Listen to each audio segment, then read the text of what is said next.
câble là et ça rentre dans la mallette qui est là. Donc dans cette mallette, je vais aller vite là.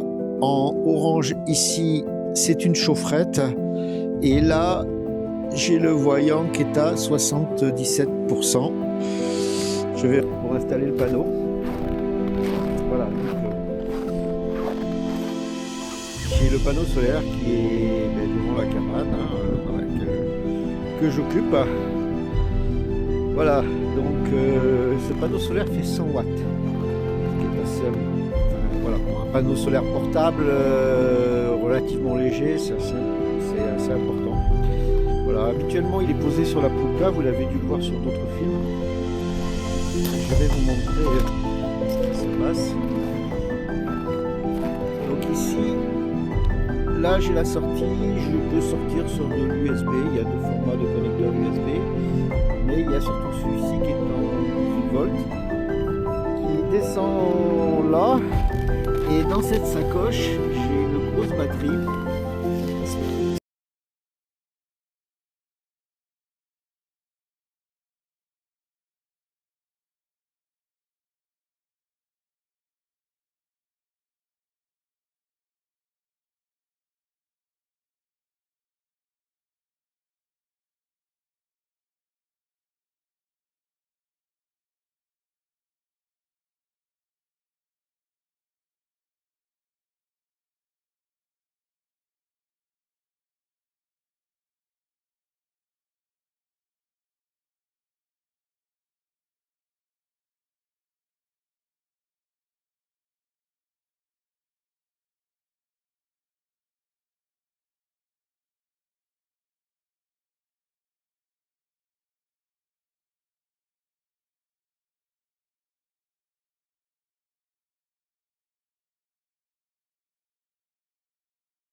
Voilà, je suis sur le lac, premier petit lac. Donc je suis une trace de motoneige. Donc ça le fait plutôt bien, voilà. J'ai pris les raquettes là, j'ai changé tout à l'heure. J'étais parti avec des skis, mais comment dire, il y avait le relief là, il y avait plein de petites montées, alors courtes, hein, mais elles étaient creusées elles ont été faites par les motoneiges et ça faisait de véritables obstacles à ski. Voilà, alors qu'en raquette, malgré la charge qui est de l'ordre de 80, peut-être même un peu plus, j'ai l'impression, 80-90 kg, et bien ça le fait très bien en raquette. Voilà. Bon, je sens qu'elle est derrière, mais ça glisse quoi. Voilà. Donc il est midi là, et le soleil commence, enfin 11h30 midi. Le soleil, ça y est là, il a déjà décliné. Voilà. Donc, je vais avoir plusieurs petits lacs comme ça pendant quelques jours pour ensuite me retrouver sur le grand lac d'Inari.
Voilà. Donc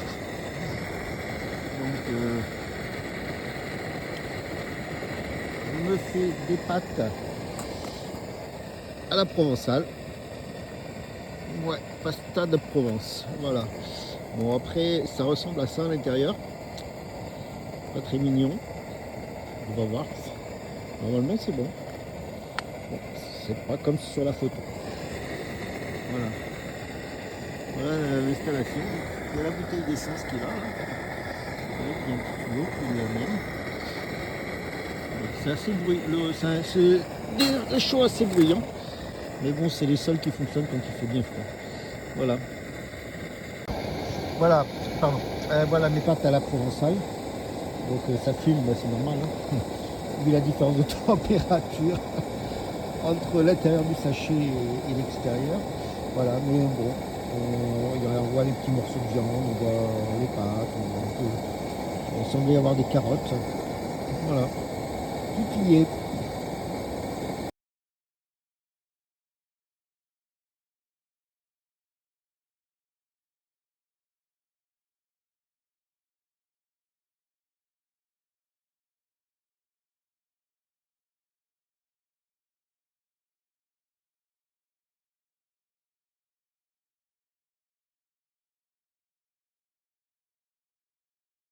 Voilà, je vais vous faire visiter la cabane où j'ai passé un peu plus de 2 jours. Voilà, donc c'est la cabane Pisterie.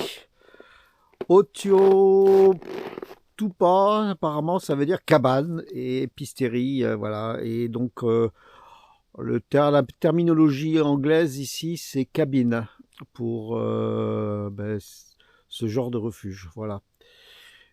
Cabine, hein, shelters dans d'autres pays, mais ici c'est cabine. Voilà, donc je vais vous faire visiter. Donc là-bas, la petite maisonnette, bon, on va y aller, tout simplement. La petite maisonnette, c'est le bois.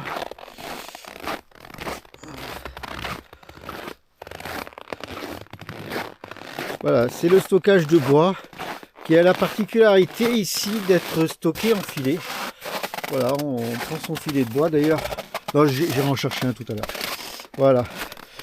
Allez.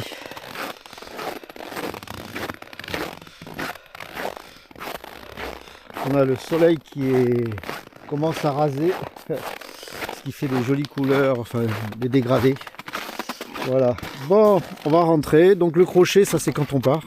On le ferme. Voilà. Là c'est le sas. Je vais laisser la porte ouverte. 2 minutes. C'est le sas où les gens se changent. Voilà. Là j'ai la toile de tente qui est posée sur le banc. Et mon essence et mes skis. Je vais refermer la porte derrière moi. Voilà. Et si quelqu'un vient. Voilà. Alors ici je referme avec ma superbe poignée en bois. C'est quand même beau. Une belle pièce. Voilà. Et donc ça c'est la cabane. Donc mon coin couchage. Je ne sais pas si on voit bien. Voilà, on va y aller tout simplement. Ouais, alors bien sûr ça cache la lumière, il n'y a pas beaucoup de luminosité, il fait sombre. Voilà, donc mes affaires qui sont dans ma poulka, là elles sont sorties de la poulka. Il faut que je coupe le gaz, je m'aperçois que je l'ai laissé.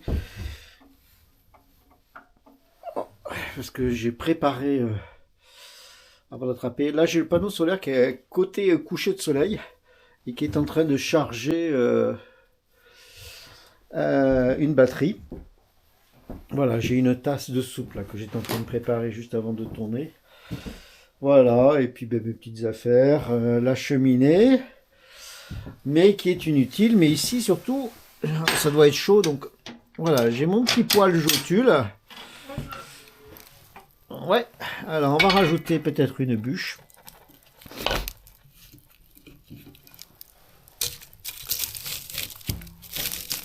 Allez, ça c'est fait.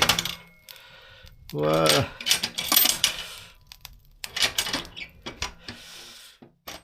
Alors, point de vue sur ma dernière cabane. Mais alors vraiment toute dernière. Normalement, il n'y en a pas sur les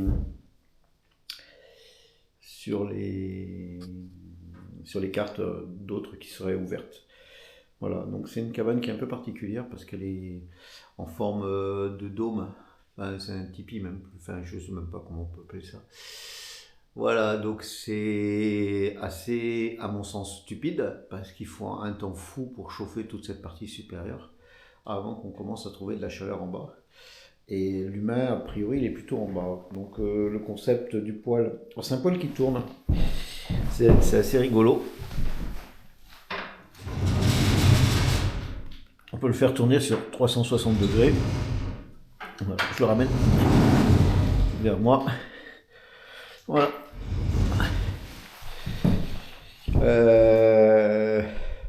Bon, le concept du poêle est sympa, mais par contre c'est la structure du toit là qui est pas fut. Je sais pas. Bon, enfin c'est comme ça. Voilà, donc il y a le strict minimum. Hein. Je vais vous montrer de l'extérieur ce que ça donne. Donc les filets ici qui ressemblent à des filets à patates, c'est du bois qui est découpé à dimension du poêle. Voilà, c'est typiquement finlandais. Hein. Je n'ai pas connu ça en Norvège ni en Suède. Voilà. Et là, on sort dans un autre monde. Et aujourd'hui, il fait vraiment pas beau. C'est une de mes pires journées. Voilà. Hello. Voilà. Et donc, j'ai la cabane qui est la suivante. Voilà, avec le local bois qui est ici. Voilà.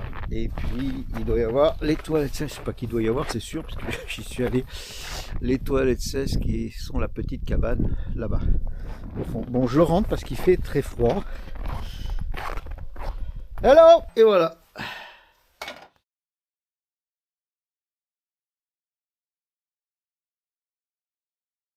Alors voilà. Aujourd'hui il fait plus doux, vous avez vu. J'ai juste la capuche et un bonnet en duvet. Je ne sais pas combien exactement il fait à cette heure-ci. Voilà, ce que vous pouvez voir, c'est que le doux là, il vient surtout du fait que la météo est particulièrement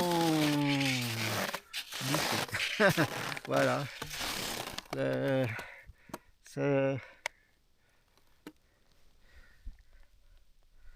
C'est pas. C'est pas le grand soleil. J'ai quand même le panneau solaire parce que j'arrive plus ou moins à recharger une des batteries. Elle s'en contente. Et petit à petit, bon an mal an, elle reprend sa charge.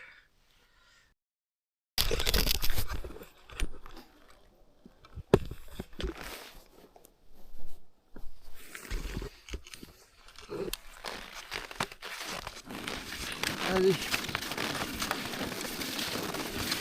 Voilà. Donc là je suis sur une piste de motoneige qui relie deux lacs. Alors le problème, là ça va, là où je suis c'est plat là. Mais tout à l'heure j'ai eu un rayon parce que la Pulka elle pèse très lourd. Hein. On est entre 80 et 100 kg, je sais pas, on va dire. Ouais. Voilà, parce que quand je suis arrivé, il y avait déjà le trou au départ. Et puis après il a fallu mettre 10 litres d'essence. Plus le reste de nourriture, enfin voilà. Donc ça monte très très vite. Il n'y a rien.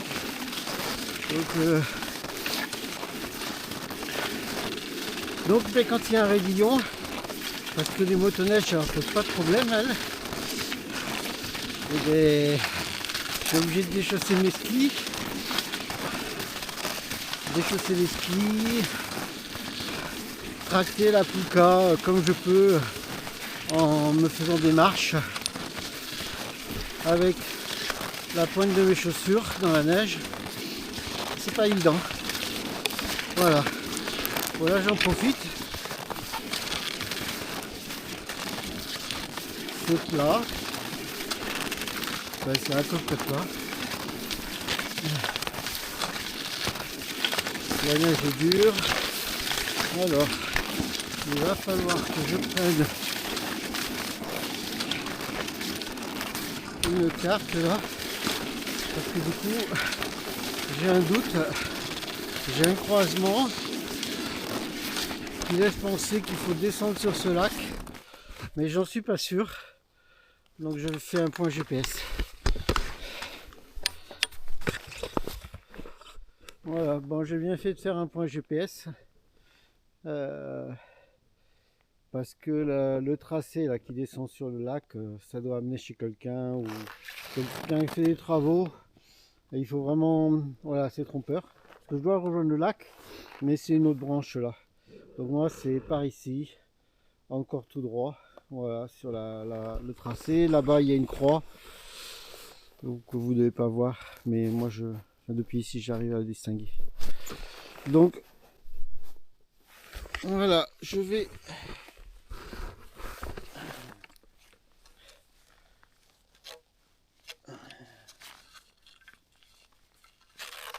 continuer. Allez.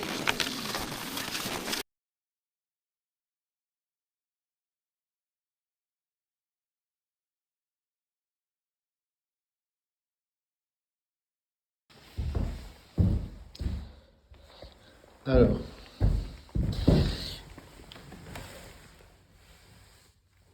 Voilà les plaies Il y en a un peu partout, plus ou moins importantes et profondes. Là, ici, ben, il n'y a plus de sensibilité. Là aussi, il n'y a plus de sensibilité, mais j'ai la plaie qui commence à se former. Voilà. Et c'est pareil sur l'autre main, où j'ai... je sais pas si on voit, voilà, des plaies. Voilà, qui s'ouvrent, ça se crevasse de partout. Et il n'y a plus du tout de sensibilité, donc pour attraper les choses, ben, c'est compliqué. Tout devient difficile à faire. Et puis on ne ressent plus ce qu'on touche. Voilà, le toucher disparaît complètement. Alors ça va revenir après, hein, quelques jours après, quand je vais revenir à des températures plus adéquates, quoi. Mais voilà, c'est les dégâts du froid avec le contact dans le métal et puis le fait de jamais pouvoir se... Enfin jamais, c'est pas tout à fait vrai. Parce que là je suis dans une cabane, mais c'est vrai d'être rarement dans des points chauds. Voilà, les doigts sont les choses qui travaillent en premier. Voilà. Donc voilà, c'est pour que vous vous rendez compte pourquoi je dis que c'est pas facile de faire des photos, que c'est pas facile de faire parce que ben, à chaque fois c'est ça qui est à l'arrivée, hein. Faire une photo, ben, ça entraîne des blessures comme ça, voilà, tout simplement. À attraper le réchaud dans le sac, qui est tout métallique, le réchaud, et ben, ça génère ce genre de plaie, etc., etc.